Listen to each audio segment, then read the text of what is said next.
درود بینندگان عزیز و کاربران سامانه رادیوی آزادی و خوش آمدید به برنامه مهمان آزادی. این نوبت ما به برنامه شاعر، عالم، منقد و نفری را دعوت کردیم که سالهای زیاد همچون منصبدار کارهای دولتی و جمعیتی خدمت کردند و این نفر استاد اسکر حکیم هستند. این صحبتی ما هم به زمان به وقت راست آمد که در همین تیر ما استاد به سن مبارک 75 سالگی رسیدند. ما سرآغاز شما را از نام کل کارمندان رادیو آزادی و کل خبرنگاران تبریک و تهنیت میگیم و خوب میدونیم که سلامت باشید. تشکر. امروزها شما خیلی پرتشویش هستید در هر دانشگاه و من آنجایی که تالارهای بزرگ هست شما مهمان هستید یا بخشیده به این سال روز شما محفل های هم دایر میگردن و من نیز در محفل شما در اتفاق نویسندگان شرکت ورزیدم. خیلی محفلی جالب و ماندگار بود و سرآغاز پرسیدنی هستم که استقبال از این گونه محفل ها چگونه است در این سن و سال مبارکی که دارید؟ ببینید اون محفلی که برگزار شد و دوستداران ادبیات که آمده بودند، باوری من هرچند در این سن سال خب من بارها شاهد بودم و باور دارم که مردم ما ادبیات را دوست می دارند، باز یک بار دیگر تاکید و تایید کرد. چون که شب روز خودتان می دانید که جمع آمدن مردم با سبب پهن شدن کووید خیلی مشکل است. خب آدم از یک دیگر خوب هراس دارن. با وجود همین من در حیرت شدم، تالار نگاه کرده گفتم که اینقدر آدم کی جمع کرد. بعد چون که اتفاق نویسندگان تشکیلات ایجادی است و واسطه مجبور کنی ندارد برای به تالار آوردن، تنها دوستانی که آمده بودن از طریق فیسبوک اعلان خواندند و آمدند به خاطر خودشان. خود را از مخلصان و هواداران نظم یا عموما نفرانی که به شعر و شاعری توجه دارن خود را کنار نمیگیرید، در شبکه‌های اجتماعی در هر محفل ها خیلی جوانانه و فعالانه اشتراک میکنید. این هم شاید به آن بستگی دارد و منم شاهد شدم که خیلی جوان ها هم زیاد بودند. بله، برای اون که مثل این که واقعا درست میگید، من همه هر جلسه و هر کجا بسیار دعوت میکنند. من حتی مثلا 1-2-3 سال آخر مثلا فرض کنیم از 5-6 یا که حتی 7-8 دعوت تلویزیون یک تاشو میروم. اما من خودم هم در وقتش که روزنامه‌نگار ژورنالیست محرر روزنامه بودم و در وقتی جوانیم در رادیو تلویزیون هم کار کردگی من 1-1.5 سال. بنابراین میدونم که ژورنالیست‌ها باید برنامه سازن. وقتی که دعوت میکنن یک کس اون محفل باید برگزار شد، نیه گفتن نمیتونم محفل ها میروم. بنابراین خب شاید از این جهت باشد و شاید باز هم فیسبوک نامبر کردید شما. من در فیسبوک قریب 10,000 چی دارم. 5,000 هموند میگیم. 5,000 اونا که هم به همین صفحه من آبونه هستن، با 3,000 دیگر نوبت با دیگر 3 خیل اونجا وید است که اشتراک شده هستن. جمع قریب 10,000. ولی در آن محفل مشاهده کردم که نفران از حکومت جمهوری یا از نام شخص اول شما رو به تبریک نآمدن، هرچند که شما سالیان زیاد هم در وظیفه های دولتی و جمعیتی خیلی خدمت های شایان کردید و امروز هم همچون سرخادم شعبه ادبیات معاصر انستیتوت زبان و ادبیات به نام استاد رودکی کار میکنید، هم سرمحرر مجله سخنشناسی هستید. یعنی اینو چگونه شرح میدهید؟ بندش شما چرا به تبریک نآمدن؟ عموما پیشتر هم مثل این که شما هم در این باره صحبت کردید، یک وقتایی بود چند سال قبل از این که عموما همین سنه های تولد تجلیل نمی کردن در تاجیکستان. زمانی پیشتر اینطور بود، یک دوره شد که این کارا نمی کردن و حالی هم این چیز دوام دارد. بنابر همه اما با وجود این من وقتی که با اتفاق نویسندگان با من صحبت میکردن که خب این محفل شما را 75 سالگی شما را چخیل قید کنیم همچون محفل یا که همچون جشن یوبیله، من گفتم همچون محفل، همچون محفل ادبی. من خب به قول گپا این خیلی تنتنه و حتی من بسیار خواهش کردم که همین صحنه برآمده اون پپکه اون جزدانه و تبریکنامه دادن نشود، چون که مردم معمولا زیق میشوند.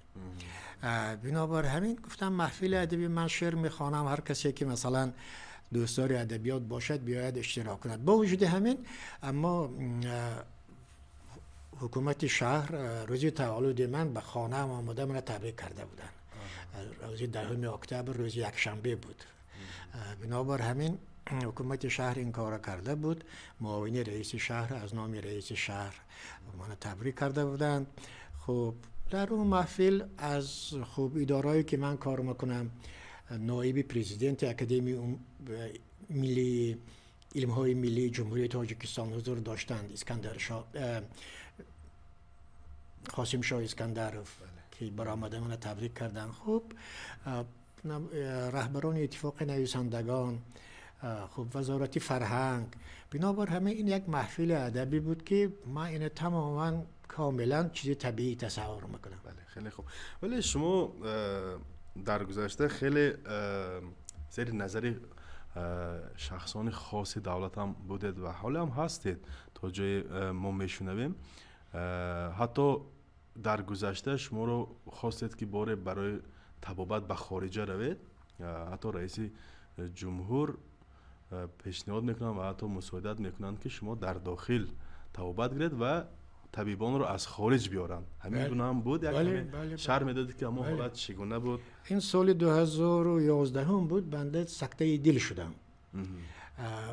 بعد از بیگاه شب بود، ساعتهای 9 شب، بسیار درد طاقت فرسا بود، بسیار چیزی سخت، خدا به هیچ کس نشان ندهد. بعد از چند دقیقه من بیمارستان قرابالا بردند و خوب نجات دادن. بعد از آن به من لازم شد که دل جراحی کنم، چون که وقتی که رگ‌های خون تفتیش کردند یکیش 70% دیگرش 90% محکم شده بود و هر دو اینا باید دیگر میکردیم و من جراحی کرده شدم و دوستان به من مصلحت دادند که برای جراحی به ایران روم و بعدا من یک مکتوبچه بسیار مختصر کتی 2-3 جمله کتی به رئیس جمهور مراجعت کردم که من همین حالت به گرفتار هستم و خب از شما خب دعای راه میخواهم که روم ایران جراحی کنم. بعد از 2-3 روزش من به از وزارت تندرستی تلفن کردم که به ما سپارش شد که شما را یک بار بیمارستان سینا نشان دهیم، اگر شما با معقول باشد همونجا ما جراح از ایران دعوت کنیم در همینجا شما جراحی کنند، شما مثلا در ایروپورت و اونجا آواره نشوید چون خطری کلان هم دارد. واقعا همینطور هم شد، دعوت کردند جراح استاد سرزعیم آمدند، من هم جراحی کردند. خوب خرجش هم در اون حالت با سپارش پرزیدنت تشکیلاتایی که به این کار وابسته بودن دادند. یعنی در گذشته شما یعنی بیشتر زیر نظر و توجه خاص راهبران دولت بودید و حالا فرق هست یا حالا هم یک طرز است؟ چگونه خیلی بنده حاضر دیگر که به قول ایرانی‌ها که بازنشسته هستم، لیکن به هر حال به خیالم از اعتبارشان دور نیستم، چون که به نزدیکی به مناسبت 30 سالگی خب استقلال جمهوری تاجیکستان به یک سلسله خب آنهایی که خدمت کردند نشانی 30 سالگی داده شد که بنده هم در اون بین بودم. ولی انامین اعتبار یا انامین احترامی که امروز شخصان اول یا منصبداران زینه‌های گوناگون نسبت به شاعر نویسنده دارن، این بیشتر وابستگی دارد به نوشته های آنها. اینجا مثلا баъзан дар байни ҳаводорони шеъру шоирӣ ҳам хел баҳсҳо сар мезананд ки агар шоир як шеъри мадҳия гӯяд баъд зери назари хос қарор мегирад. ҳатто аз ашъори шумо ҳам иқтибос меоранд. инҷо чанде пеш дар зодрӯзи президент ки рӯзи 16 ноябр ҳамчун рӯзи президент ҳам таҷлил мекунем, як навиштаам аз шумо оварданд ки гуфта будам пешвои миллати давлати тоҷики соҳибдавлатӣ. зодрӯзат зодрӯзи бахти мост, устувору маҳкам асту тахти мост. номи ту бо номи тоҷик зинда бод, рамзи иқболи ватан поянда бод. ба ин назари ҳаводорони шеър, ба ин назари мардум шумо чӣ назар доред? خب وقتی که اولش تاریخ این نوشته شدن این شعر من یک قسمتش علاقه به شما گفتم که من وقتی که سکته دل شدم و دل جراحی کردن، خب خرج کم نیست. خرج جراحی خرج کلان است، $15,000 است و در تاجیکستان، در کشورهای دیگر که خیلی زیاد، مثلا در روسیه 40-50، در اروپا باز از اون قیمت‌تر، در امریکا بیشتر از $100,000. چون که دوستای من در امریکا هستند، شاعر نویسنده ها، من این خب باید میدانم. بنابر همین وقتی که خب با سفارش پرزیدنت هم به این کار برای من خب رایگان گویا که انجام شد، پولش که نصفش حکومت جمهوری داد و نصفش خودی بیمارستان داد با سفارش پرزیدنت. خب این پس آدم این شکریه می شود، نه اینکه مدحیه وقتی که شما یک چیز میخواهید و پیشتر می نویسید، بعد به شما یگانچه می دهند. در این حالت انسانیگری از جانب اول، شخص اول ظاهر شد. من از اون کس هیچ چیز طلب نکرده بودم. اون کس به من که اینقدر مهربانی کردند، نام این نوشیر می شود شکریه. حرف من 100% واقعیت است. من در دوشنبه در مرکز شهر زندگی میکنم و پیش از آن من دیده بودم که در همین دوشنبه بعد از ساعت 2 روز هیچ کس در کوچه نمیموند. در کوچه مرده ها، در کوچه یک روز 2 روز در همین کوچه مرکزی در نزدیک سومی که میگوییم خواب میرفتن، آدم ها آمده گرفتن به جرأت نمیکردن. این چیزای من همش دیدگی. بیاد همین گفته‌های شما همچون ادامه منطقی یک سوال دهم. شما در همین سالهای دشوارترین کشورمون رئیس اتفاق نویسندگان بودید، فکرم طول 12 سال، از سال 1991 تا 2003. درست. و زمانی بود که مثلا قانونی دولت یا مثلا دولت سالاری، قانون سالاری تقریبا نبود. انسان ها از روی زور کار می گرفتند و بودن حالت هایی که مثلا شاعران همون زمان، شاید شاعران جوان می آمدند و با زور از شما خواهش میکردند که آنها را به اتفاق اعضاگی اتفاق نویسندگان همراه کنید. یک همین خیلی شنیده های هست. بله. بعضی از شاعران که امروز هم در حیات هستند. درست. حتی با تیر و توپ، با تانک و توپ درست به نزد شما آمدن. اگر بله همین قصه را کمی ببینید، خب البته شاعر جوانی بود که در همون تالار کلان وقتی جلسه صدارت اتفاق نویسندگان، یعنی پلینم که اونجا آدمی بسیاری بود، از من سوال کرد که کی من عضو اتفاق نویسندگان قبول میکنید. من گفتم این کار شخصی من نیست، کار تشکیلات است و مشاور شعر است، شاعری بسیار خوب در اونجا کار میکند، رحمت نظری کتابات میبیاریم میخوانند، خوب شعبه محاکمه میکند، پیشنهاد میکند و که هر روز اونجا که گذاشت قبول میکنیم. گفت که تو این خیلی اگر کشاله کردن گیری، من تانک کتی میبیم، автомат کتی آمدم، گفت این دفعه تانک کتی میبیم. شاید شوخی میکرد. واقعا از وی ختلان بود، از ناحیه از ولایت ختلان بود که واقعا در اونجا اون سالها автомат و تانک فراوان بود. وی گفت که با автомат میبیم. من گفتم با تانک هم بیایی ما غیر قانونی قبول نمیکنم. عجیب جرأتی در آن سالها. ولی هیچ کس امنیت باوری نداشت. سالی که امنیت داخلی خودش، خانوادگیش، شخصیش یا جای کارش باوری نداشت. و او کی بود اون شاعر امروز بیاید ما خوب نیست نامش امروز شاعری خوب است امروز اون جوانی کردم اون گپ در اون وقت گفت یعنی که امروز اعضای اتفاق نویسندگان بله شاعری نغز هم هست شاعری نغز شده اون وقت ممکن شوخی کرده که مثلا شوخی از دهان برآمده هر کس باید شوخی بدانش نمیفهمد که بنابر همین در ردیف همین یک آوازه یا همین خیلی سر و صداهای هم نسبتی به اعضای قبول کردن شما هست که حتی یک شاعر دیگر هم نسبت شما در یک جلسه ویژه حکومتی به پرزیدنت شکایت کرده است که من از منطقه ختلان هستم یا از منطقه جنوبی کشور هستم، مثلا به ایجادکاری شغل دارم، ولی نفری که رئیس اتفاق نویسندگان است از منطقه شمال است، به همین خاطر منو به اعضای قبول نمیکند. همین خیلی یک شکایت هم بود در واقع. این حرف در شاهدی یک تالار در تالار تئاتر اپرا و بالت به نام صدرالدین عینی گفته شده. این یعنی که هیچ جای پنهان کردنش نیست، چون که این همه کس شنیده، لیکن به این درجه خب خانم واقعا مثل این که این انجمن اتفاق نویسندگان بود. در انجمن اتفاق نویسندگان که در پهلوی من پرزیدنت می نشستند و در آغاز انجمن اشتراک کرده ایستاده بودند، یک خانم خیست گفت که واقعا من از فلان جا هستم و عسکر حکیم منو به عضویت قبول نمیکند. به پرزیدنت مراجعت کرد. پرزیدنت گفتن که منم که قبول نمیکنم، عسکر حکیم خوب تشکیلاتش از اتفاق نویسنده‌اش از این کار این گفتن.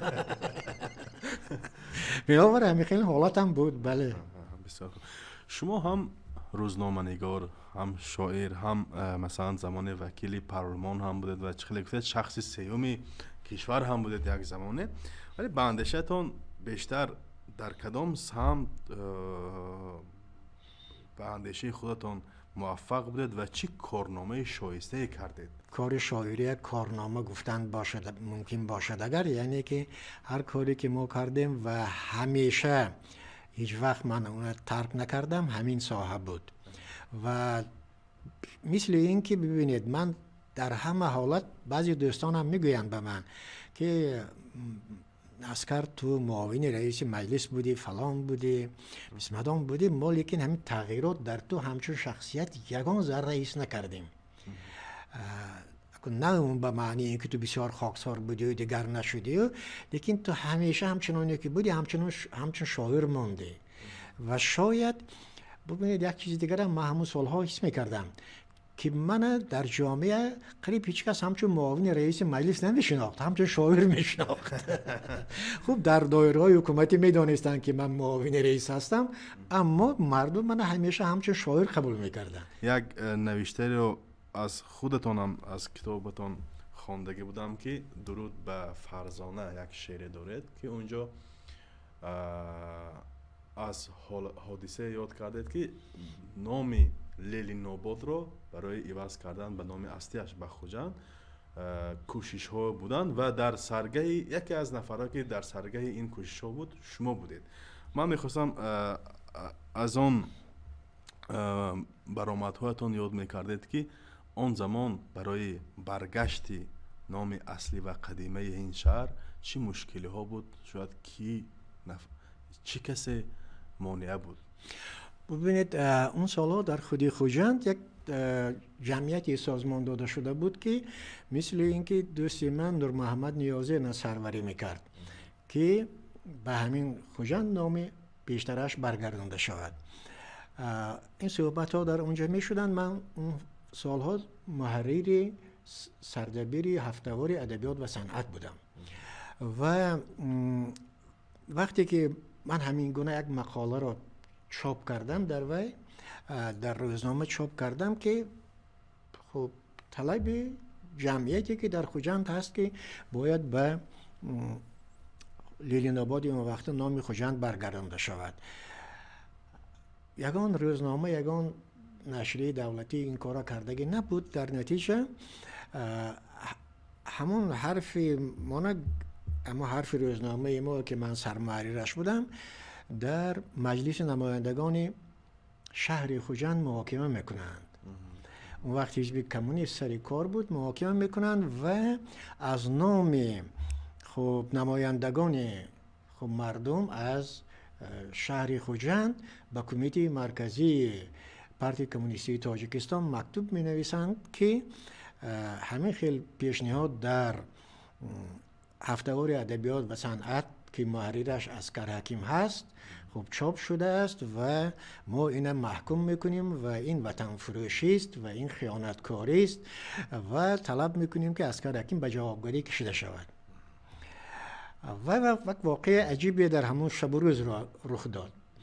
خانه یک دوست من یک نفر از همون خوجند، آدمی با اعتبار، نامش بلند، مهمانی آمد و من این دوستم دعوت کرد که بیا در خانه من از خوجند مهمان آمدگی همراه صحبت کنیم. وقتی که من آمدم و آدم من نفس میشناختم بعد من نصیحت سر کردم که مولا اسکر به شما همین کارا چی در کار، خودتون چی هم جنجالا می اندازید، شما شاعری ما، شما افتخاری ما، این کارا با همراه نشوید، همین خیلی چیزا.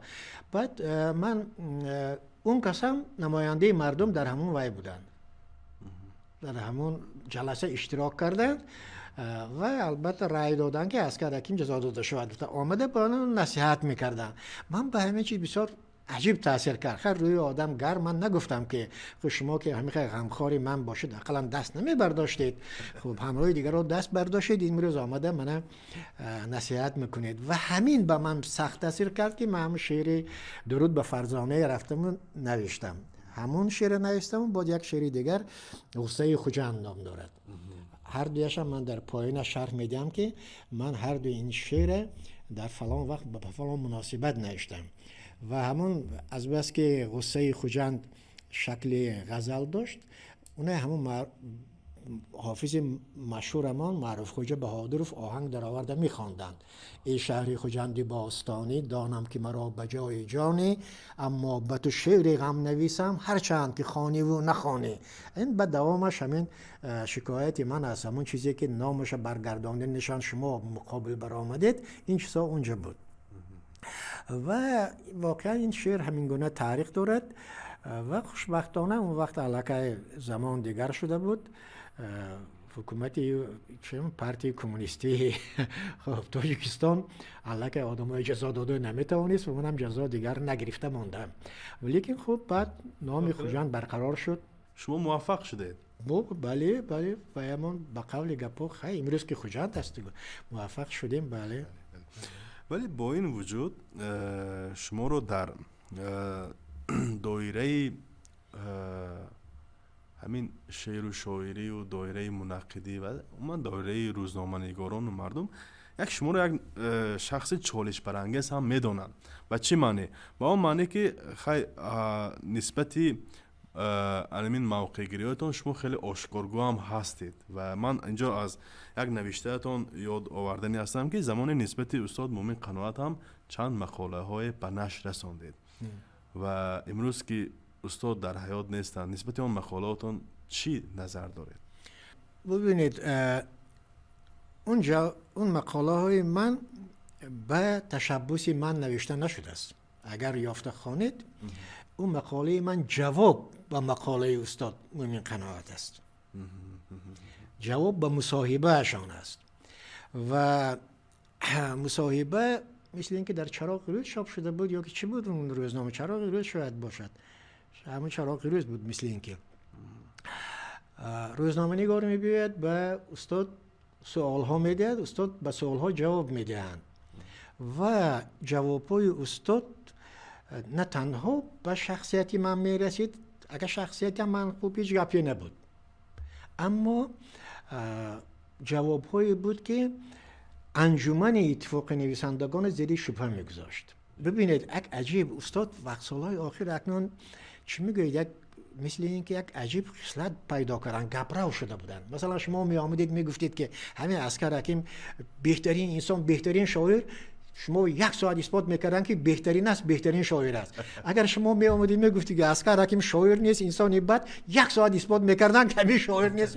همه خیلی چیز به گرفتار شده بودن و اون روزنامه‌نگار هم اومده همین روحیه که سوال میتید به استاد همه انعام خیلی کرد جواب بده. چاپ میشود، بعد از چاپ که میبشود خودشون گزیده میبینن در حیرت میمونن. همون روز سحرش آمدن اتفاق نویسنده و برای عذرپرسی پیش من که در کابینتم نبودم، کابینت معاون به در آمده شدن. من که آمدم کاتب گفت که شما استاد قناعت پرسیده آمدن. روزنامه همون روز چاپ شدگی پنج شدگی مردم به من در آمدم که همونجا شدن پیچ جانشونم به شدن. گپ زدم برایشان نمیشود که من توی همه خیلی گفتم و گیستم محله که خواندم که بعد منم بهانه کردم و برآمده رفتم. صحبت نشد، برآمده رفتم. بعد از یگان هفتهش من جواب نوشتم چاپ کردم که مرحمت اگر یگان چیز من درو گفته باشم جواب دید که استاد، چون که جواب داده نمیشد به اون چیزا، همش درست بود. خودشان قائل بودند. خب یک بحث دیگرتون که بارها بین هم با مقاله ها جواب بنویسید با یوسف اکبرов، اگر نامشون خطا نگم همین خیلی بود. بعد نتیجه این بحث ها هم چی شد؟ ببینید اکنون اینجا یک تاریخی بسیاری دارد، این اکنون باید نقل کنید اگر یک عالم وقت میگیرد. بله من برای این سوال دادم که اینجا مثلا بحثی علمی و شعری و منقدی نبود، حتی بحث اونقدر که به تحقیر شخصیت درست گذشته شد بین هم دیگر. درست. من هم چند شمارش خواندگی بودم، حتی از جانب رئیس وقت اتفاق نویسندگان مهمان بختی هم به خویشتنداری شما را دعوت کرده بودن، هم شما را و هم یوسف اکبرов که یک شماره دیگر باشد دیگر تماما میخواد یک صحبتی خاصه هم داشتیم. بعد نتیجهش کوتاه گفته میتونید که چی شد، به کجا رسید اون بحث ها؟ به هیچ جا نرسید چون که من اگر باور کنید جواب آخرین نخواندم. جواب آخرینی و من روزنامه گرفتم، حالی هم در همین کتابخانه من در یک جزء پرتافتگی تا حاضر خواندگیم نیست، چون که اکنون دیگر نمیخونم، چون که جوابم داده نمیشه، آدم گذشت. این سوال ها رو من با اون خاطر میدم که شما برای منقدان آینده، برای شاعران آینده الگو هستید، یک نمونه هستید و یک کمی نسل جوان از این گونه بحث ها با خبر شوند که مثلا از چی بود و باید آدم در این گونه بحث ها چگونه باید رفتار کند. به فکرم یک مصلحت، یک شاید یک درسی هم گویم، یک درسی کوتاهی می شود. یک بحث دیگرتون هم من یادآوری بله هستم، همون با روزنامه سمک. مرحمت. این با اون خاطر است که مثلا حالا نیز برخی از روزنامه‌نگاران از همون دعوای شما یاد می‌آورند و اون را همچون نمونه یا یک نمونه فشار به آزادی بیان می‌دانند. 100% دروغ است و من از همون روزی که همون سمک خواندم، از همون گزیده و رهبرای و اعتقادم تماما گشت، چون که 100% دروغ می‌نویسند تا امروزه. یعنی امروز هم شما مطالعه میکنید، نوشته هاشون میخونید، اون روزنامه هم فرش هم ببینید اونا نوشتن که خب بینای اتفاق نویسندگان رئیس سابقش فروخته پولش کیسهش به زد. همون سالها من رئیس اتفاق نویسنده ها بودم. من نوشتم که به من اثبات کنید کدام بینای کجا فروختم، کی فروختم من.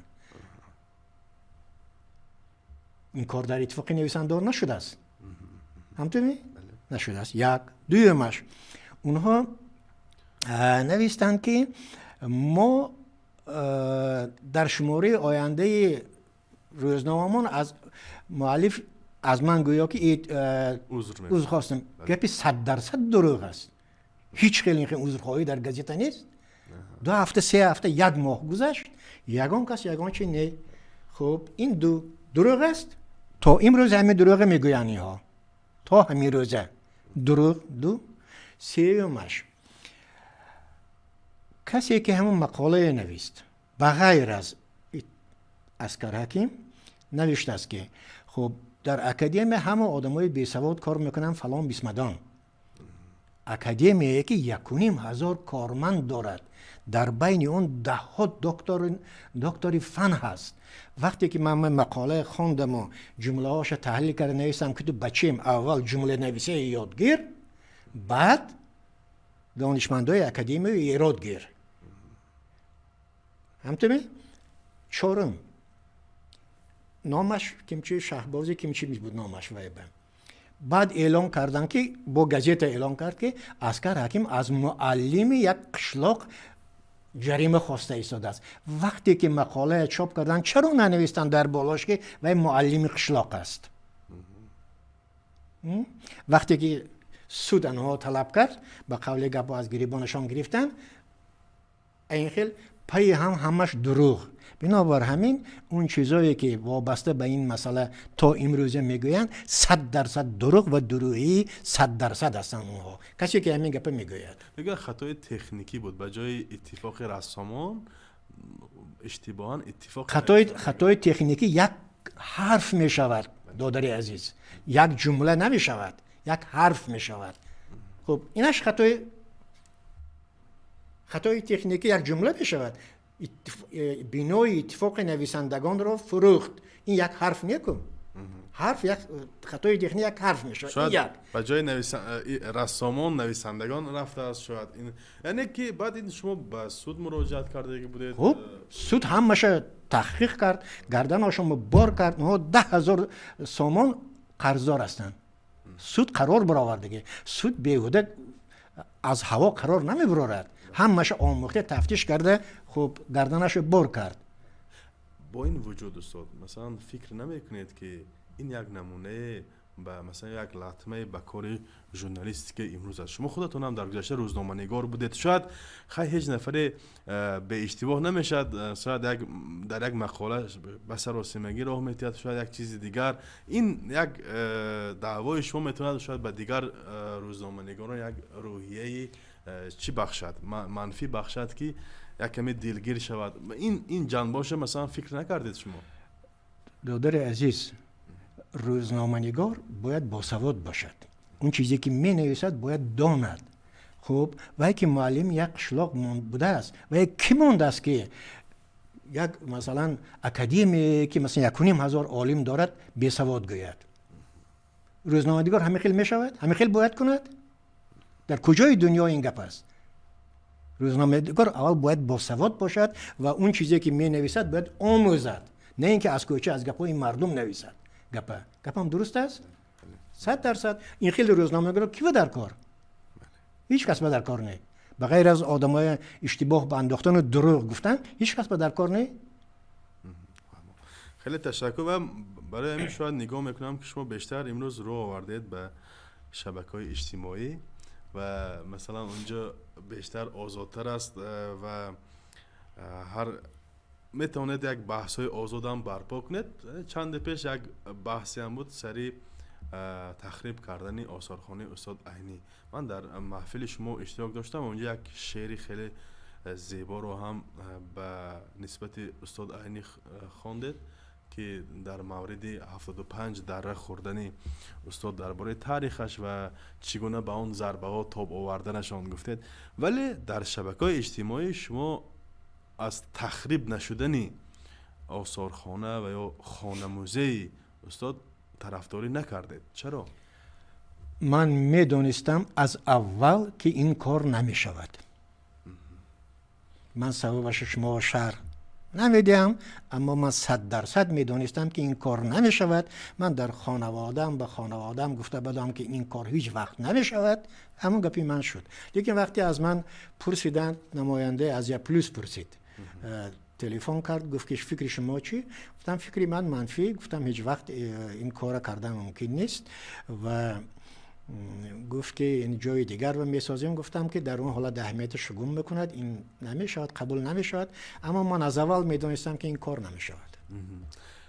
نبینید که هم مثلا پس از چند سال، مثلا 100 سال از مرگ استاد نگذشته است، ولی به هر حال همین گونه سر و صدا هم هست. شاید مثلا و گفت شما شاید درست بود که این خیلی نیت نبود مثلا مسئله تخریب کردنی آثارخانه استاد عینی، ولی به هر حال گپ درباره قدر و قیمتی نویسندگان یا اون نفرانی که در ادبیات در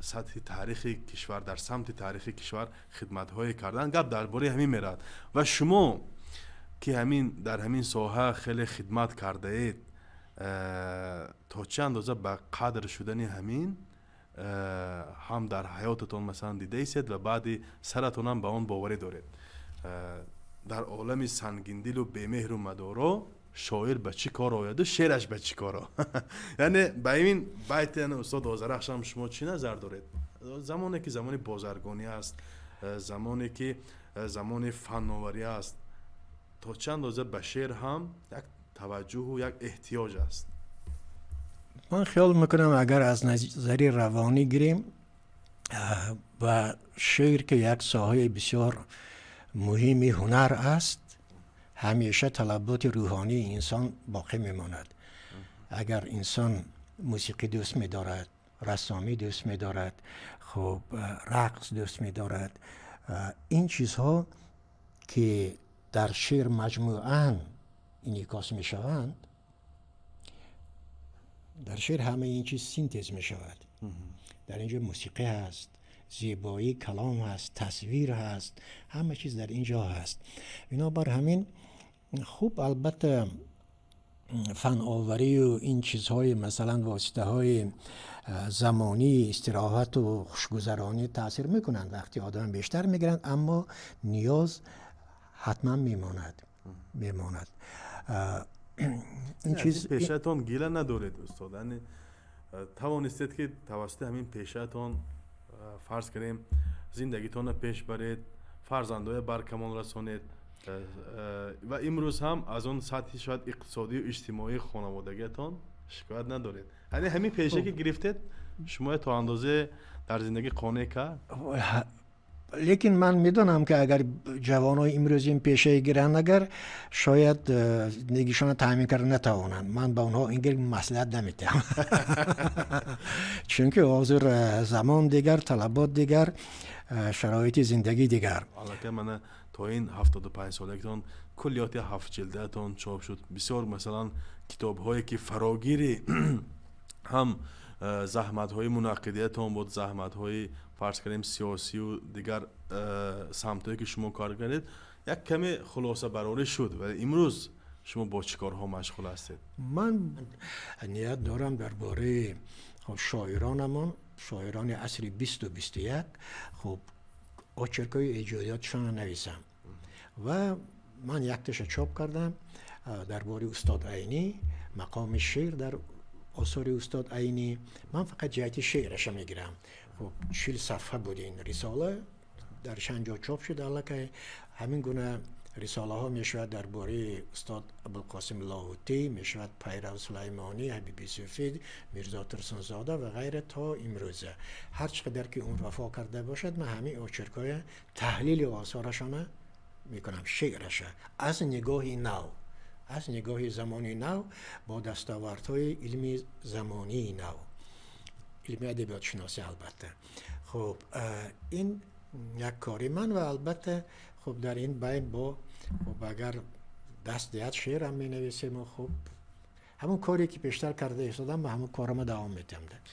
بهترین به شما موفقیت میخوایم استاد تشکر برای قدر یک صحبت جالب صحبت آشکار و واقعا شما یکی از شاعران امروزی ما هستید و این خوشبختی ما است که شما جسارت دارید و آشکارگو هستید و در برابر هر سوال و هر تهاجم اطلاعاتی هم آماده هستید و همیشه در رابطه با مردم هستید با مخلصانتان هستید یک بار دیگر این جشن کمالات برای شما مبارک باشد و بازم ما روزنامه نگاران و آن نفرایی که به شعر و به سخنهای ناب توجه دارند انتظار نوشته های نوی شما در صفحه های روزنامه نگاری و کتاب ها هستیم.